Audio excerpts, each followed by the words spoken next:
Video में हम समझने की कोशिश करेंगे कि जो धारा घनत्व है, करंट डेंसिटी है, उसका एक्चुअल मीनिंग क्या होता है। कई बार आप लोगों ने डायग्राम पढ़ा होगा, ये एक इलेक्ट्रिकल कंडक्टर है और उसके ऊपर एक इंसुलेटर जो पदार्थ है उसकी परत जो है लगाई गई है।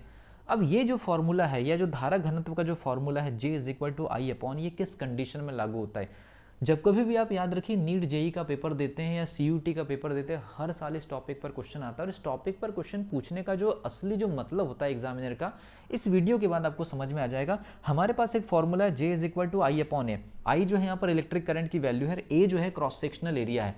लेकिन क्रॉस सेक्शनल एरिया कहाँ का, इस पूरे के पूरे टॉपिक का जो सारांश होता है कि ए स्टूडेंट कैसे अप्लाई करते हैं। यहाँ पर भी ए हो सकता है, ये भी एक क्रॉस सेक्शनल एरिया है, ये भी एक क्रॉस सेक्शनल एरिया है।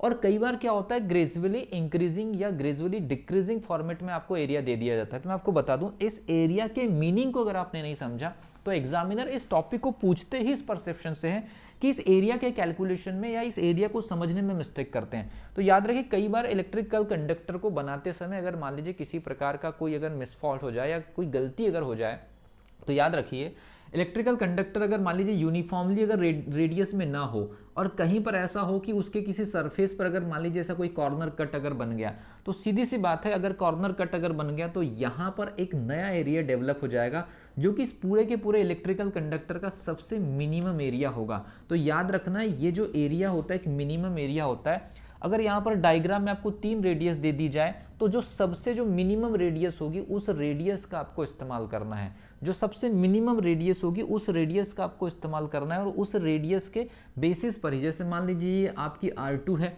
ये आपकी R1 रेडियस है और ये आपकी R3 रेडियस है। तो याद रखिए यहाँ पर R3 रेडियस है जो सबसे कम होनी चाहिए।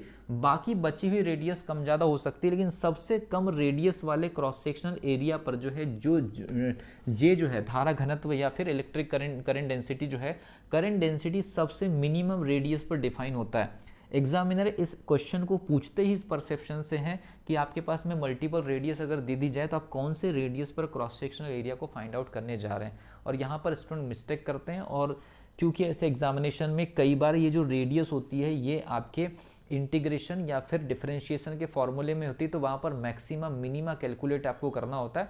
अगर उस लेवल पर भी अगर आपको समझना है, जैसे जेई मेंस या जेई एडवांस में, तो आपको रेडियस डायरेक्टली नहीं दी जाएगी, वहाँ पर रेडियस अपने आप में इक्वेशन के फॉर्मेट में दी जाएगी और वो रेडियस को मैक्सिमा या मिनिमा के बेसिस पर कैलकुलेट करेंगे और उसमें से जो मिनिमम वैल्यू आएगी उसको यहाँ पर आपको पुटअप करना होता है। आपको समझ में आया होगा। अगर आपको ये वीडियो समझ में है तो चैनल को सब्सक्राइब जरूर कर लीजिएगा।